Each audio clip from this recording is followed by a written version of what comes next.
Do you want ideas for turning your 12 by 12 pattern paper into A2 size cards without making scraps? Hi, I'm Jess from JessCrafts.com, and I'm here to help you make the most of your crafty supplies and time. So let's get making. Today I have 12 by 12 paper busting template for A2 cards number 18, which means that there are 17 previous ideas available for at JessCrafts.com for 12 by 12 paper to make A2 size cards, and you can download them all individually for free by entering your email each time, or you can just buy a pack of them if that is a little bit easier and faster for you, and you'll get actually 20 designs when you buy the pack. So there's 2 more designs still to be revealed, but if you purchase the pack, you get those right away. Okay, so I am starting by cutting off the branding strip. This is Vicki Boutin Peppermint Kisses Holly Jolly paper, and I did use it in my 15 cards in 1 hour free class. So it was a free hour-long video on YouTube that gave you everything you needed, but then there was an additional PDF with some more information if that was helpful. So if you haven't seen that yet, although I know lots of people did get a chance to check that out, we're gonna follow along with the template. Sorry that my voice is a little funny. We've been sick, but I think I'm gonna be able to do this without too much difficulty. So I'm trying to get one last Christmas video out there for you guys. I know it is super close to Christmas if you're watching this at the time I release it. This asks for 1 inch wide by 2 inch long strips, so I'm going to cut 1 by 12 inch strips off of the paper for my the first thing that I'm going to do. But I like to craft the season in the season. So while yes, we have to have all of our Christmas cards done probably before December 20 whatever that I'm putting this out, I'm in the mood to play with Christmas stuff, and so I'm just going to make these cards and then send them off next year, and that's fine. I'll have a head start, but also I send many cards because, as you know, I like to donate my cards. If you like to donate, or you're interested in donating your cards, because like I would like to make more Christmas cards too because it's fun, then you can check out the card donation page on JessCrafts.com. It is always linked in the video description, and it is pretty clearly available at the top of my blog when you go to JessCrafts.com. Okay, so then, as I mentioned, it says to cut them into 2 inch strips. We're gonna take 3 of these per card. I came up with this idea. It's been a while since I actually came up with it. And I first it was gonna be like sketch 14, and then I came up with another idea, so I bumped it back. And I kept bumping it back because I was like, this one's a little fiddly. There's a lot of little pieces. You're cutting all these little 1 by 2 inch strips, and you're gonna be cutting in another small strip, but also a big piece, so there's that to kind of balance it out a little bit. But I was kind of avoiding it because it's not a very fast sketch. But inevitably, we came to number 18, and I hadn't bumped it back any more than that, so here we are. We finally get to see this idea I had a long time ago. And because it has all these, I'm cutting these into 3 by 12 inch strips for the next part of the sketch. And it mentions it here. So you want to choose something that has relatively small pattern. So even though it's 12 by 12, you don't want, I looked at a couple other papers from this collection, and I was like, oh my gosh, these are definitely not going to do. Sorry, I'm just going to give you an example real quick. Like, this is not a very complicated pattern, but if I were to cut a little 1/2 inch strip, you're going to lose a lot of the detail. Snowflakes are okay, but I don't really think the stars would even work out very well, and the back of the stars is not helpful, and I do kind of want to take advantage of the double-sided nature of this paper today.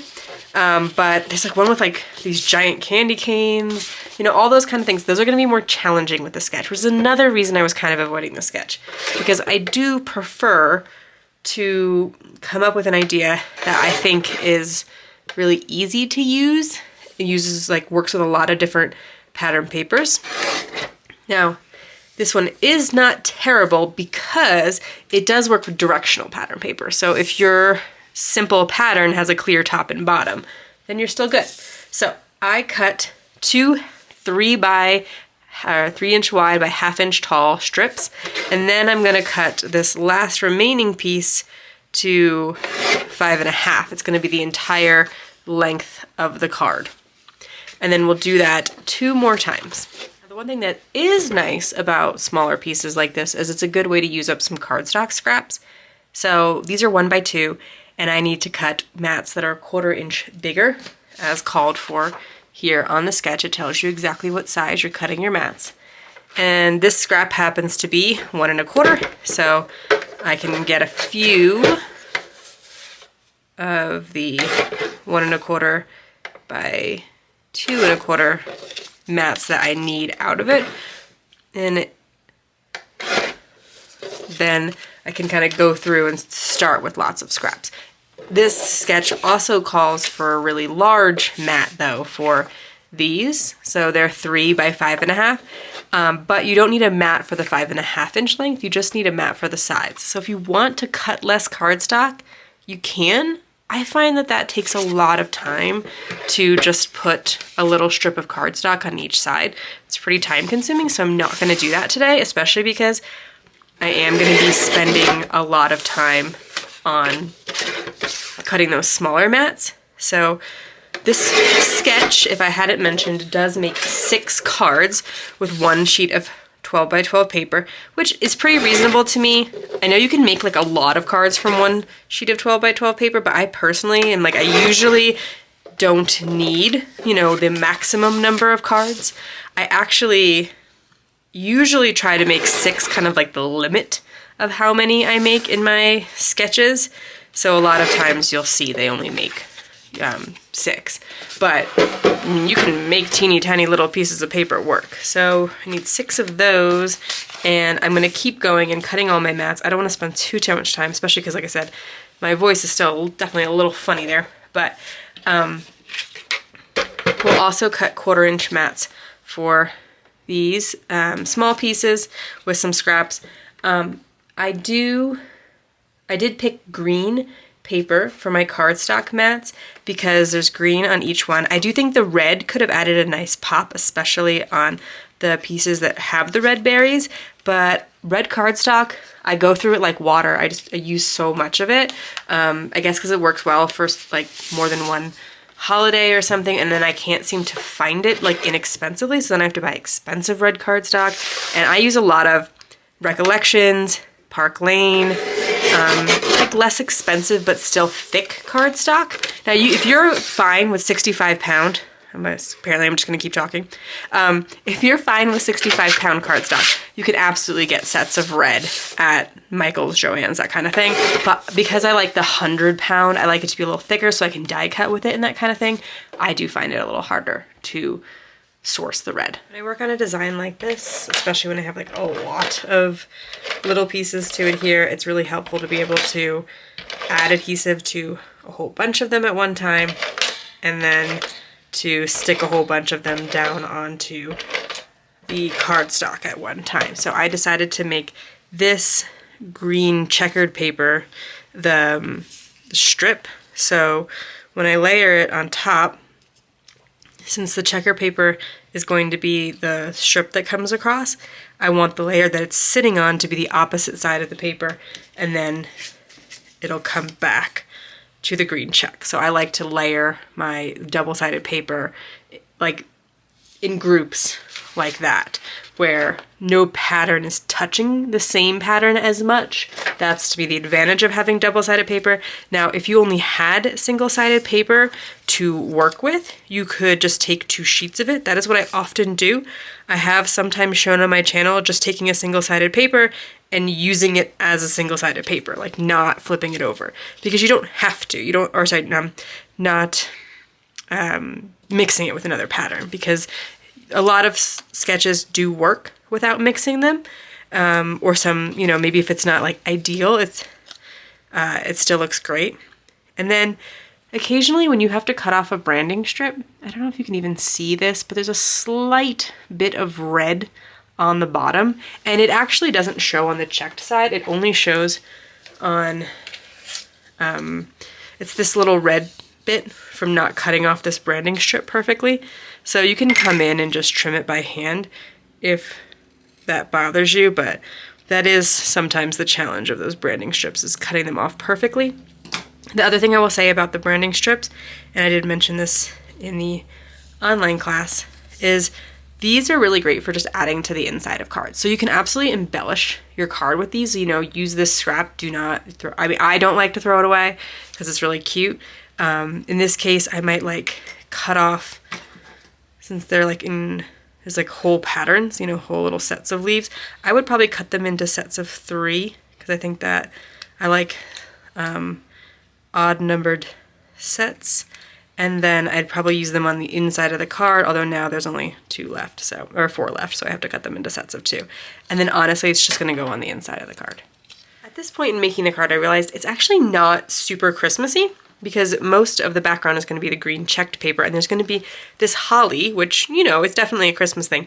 But if I stamped a more neutral sentiment, then maybe the organizations could send it a little bit outside the season and not explicitly as a Christmas card. I could put a non-Christmas joke in it, like just a winter joke or something. So, I don't know. Hopefully that makes sense. I'm gonna pick Sending Warm Hugs from scrapbook.com's Sweet Christmas stamp set. Again, just to put it into more of a winter category and less of a explicitly Christmas card. Probably should have stamped this off somewhere to make sure I have some good inking, but we'll just hold it to the paper for a few seconds to give the ink some time to transfer. Yeah, not the best printing, but it'll get better. I do think sometimes just stamping it once, and what I often will do is like, so this is going to be the mat for this, is I'll just stamp it onto the sheet that I'm covering up anyway, so I don't have to go find a piece of scrap paper or something like that, or like use a sticky note for the purpose of just kind of priming the stamp, I guess would be the word for it. And so then, yeah, it's a slightly better impression. And I will attach that there.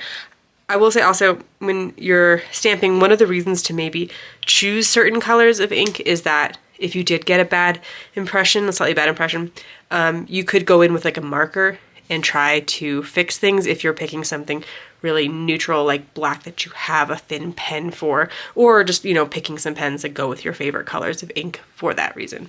As I was putting this 5.5 inch panel on my cards, I noticed some of them are a little bit imperfect along the bottom, and then others line up really well. And I thought it was worth pointing out that, like, it's very common for, especially, you know, you have an 11 inch piece of cardstock and you would measure it to 5.5, and you just kind of assume the other piece is 5.5. And I think some people then get frustrated because they feel like, oh, like, what am I doing wrong? And it's just a variation in the cardstock. Like, it's might just be a little bit longer or shorter than the exact size that it says it is. And if you're not putting a piece that's exactly, you know, 5.5, you probably wouldn't even notice because it's such a small amount. But in those instances where you do, I mean, I'm just gonna go in and I'm gonna chop off that little extra bit. But I think sometimes it's nice to stop and highlight those things so that people realize that, like, these things that they think are imperfections that are happening to them are actually really, really common and happen to everyone, and it's not that they're doing anything wrong. So I need to place 3 of these across the card, so I want them to be pretty evenly spaced. Luckily, I have my grid mat to help me, and also there's the lines on the pattern as well. So I'm using the center line here to kind of make sure that this is centered, and then I'm putting it exactly across a line of squares here so that it's a little bit easier to line up the next one and the next one. And you don't have to worry about it too much, you know, if things aren't perfect, because a lot of it, especially, you know, once you cover a good part of it with the sentiment, if, you know, there's a little bit more space between one or the other, it's not going to be terribly noticeable. And then I'm actually going to put a little embellishment on top of it, which is, you're barely even going to notice the space because most of it's now going to be covered up.